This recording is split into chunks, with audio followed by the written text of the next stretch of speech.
ഇവിടെ എന്താ ഇത്രയും തിരക്ക്? 100 രൂപയ്ക്ക് കുത്തിഞ്ഞെരുക്കി വലിയ കണ്ടെയ്നറിൽ കല്യാണ ബിരിയാണി വിളമ്പുന്ന രണ്ടുപേർ. നമ്മളിപ്പോ 12 മണിക്കാണ് ഇവിടെ വരുന്നത്.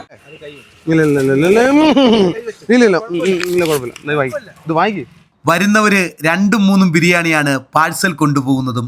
കഴിച്ചവര് പറയുന്നു ഉഗ്രം ബിരിയാണിയാണ് ഇവരുടേതെന്ന്. ദിവസവും 11 മണിയോടെ കുടയുടെ തണലിൽ ബിരിയാണിയുമായി ഇവരുണ്ടാകും. ഹായ്, നമസ്കാരം. ഇന്നെന്താ സനി പരിപാടി? ഇന്നും ബിരിയാണിയാണ് കേട്ടോ. മിക്കവാറും ബിരിയാണി സനി എന്ന് പേര് ഉറപ്പിച്ച് ഞാൻ. അപ്പോൾ ശരിക്കും പറഞ്ഞു കഴിഞ്ഞാൽ ഈ ഒരു കണ്ടെയ്നർ ബിരിയാണി ഉണ്ടല്ലോ, 100 രൂപയുടെ വലിയ റൈസിൽ ചെയ്യുന്ന ബിരിയാണിയാണ്.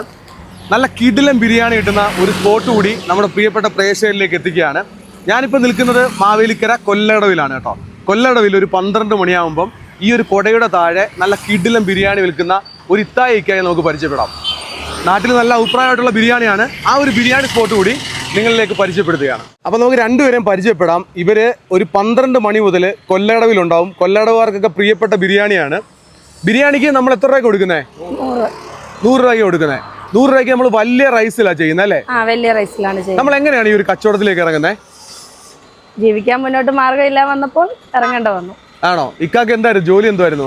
ടാക്സി ഫീൽഡ് ആയിരുന്നു. വണ്ടിയൊക്കെ നഷ്ടപ്പെട്ടായിരുന്നു. പിന്നെ ഒരു കൂട്ടുകാരന്റെ കൂടെ കച്ചവടത്തിന് പൊക്കോണ്ടിരിക്കുവായിരുന്നു. പിന്നെ അതും ഇല്ലാതായപ്പോൾ ഞങ്ങളായിട്ട് സ്വന്തമായിട്ട് ഒരെണ്ണം തുടങ്ങാമെന്ന് വിചാരിച്ചു തുടങ്ങി. സംഭവം നമ്മുടെ കൊല്ലടവിൽ ക്ലിക്കാണ്. കാരണം വെച്ച് കഴിഞ്ഞാൽ ഞാനിവിടെ വന്ന് നിൽക്കുമ്പോൾ തന്നെ ആൾക്കാർ ഓർഡർ വന്ന് പറയുന്നുണ്ട്, അതുപോലെ വാങ്ങിച്ചുകൊണ്ട് പോകുന്നുണ്ട്. നമ്മൾ വലിയ റൈസിലാണ് ചെയ്യുന്നത്. സാധാരണ നമ്മൾ വീഡിയോ ചെയ്യുമ്പോൾ ചെറിയ റൈസൊക്കെ കൂടുതൽ സ്ഥലങ്ങളിൽ കാണുന്നത്. ഇവിടെ ഇപ്പം എല്ലാവർക്കും വലിയ റൈസാണോ ഇഷ്ടം? ഇവിടെ റൈസ് വലിയ റൈസാണ് എല്ലാവർക്കും വേണ്ടത്.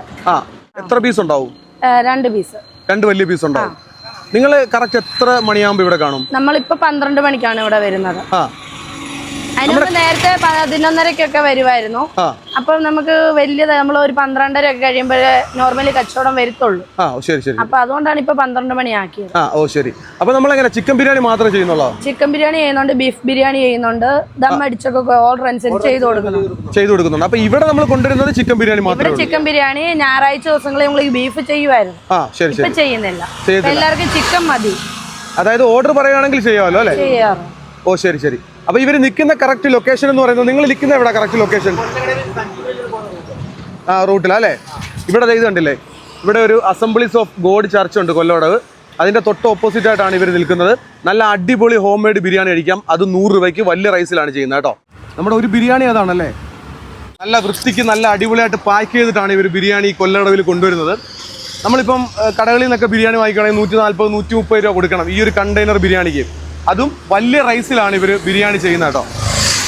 ഞാനൊരു ഓപ്പൺ ചെയ്ത് കാണിച്ചു തരാം. ഇത് കണ്ടോ, നല്ല കിടിലിനായിട്ടാണ് ഇവർ ബിരിയാണി ചെയ്യുന്നത്. നമുക്കറിയാം ചിക്കനൊക്കെ വില കൂടി നിൽക്കുന്ന സമയമാണെങ്കിൽ പോലും ഈ 100 രൂപയ്ക്ക് വലിയ 2 പീസിലാണ് ഇവർ ബിരിയാണി കൊടുക്കുന്നത്. സ്ഥലം മറന്നുകൊണ്ടാണ്. ഇത് കൊല്ലടവാണ്, മാവേലിക്കരയ്ക്ക് അടുത്ത് കൊല്ലടവിൽ. ഒരു 12 മണിയാകുമ്പോൾ വന്നു കഴിഞ്ഞാൽ നല്ല കിടിലം ബിരിയാണി നിങ്ങൾക്ക് വാങ്ങിക്കാം. ഈ റൂട്ട് എന്ന് പറയുന്നത് കൊല്ലടവിൽ നിന്ന് സഞ്ജീവനി ഹോസ്പിറ്റലിലേക്ക് പോകുന്ന റൂട്ടാണ്. ഞാൻ പറഞ്ഞതുപോലെ തന്നെ ഇവിടെ ഒരു അസംബ്ലീസ് ഓഫ് ഗോഡ് ചർച്ച് ഉണ്ട് കൊല്ലടവ്. അതിന്റെ തൊട്ട് ഓപ്പോസിറ്റ് ആയിട്ട് റോഡ് സൈഡിൽ ഇവരെ കാണാം. ഇല്ല കുഴപ്പമില്ല. ഇത് വാങ്ങിക്കൂ. ഇല്ല, ഇത് വാങ്ങിക്കൂ.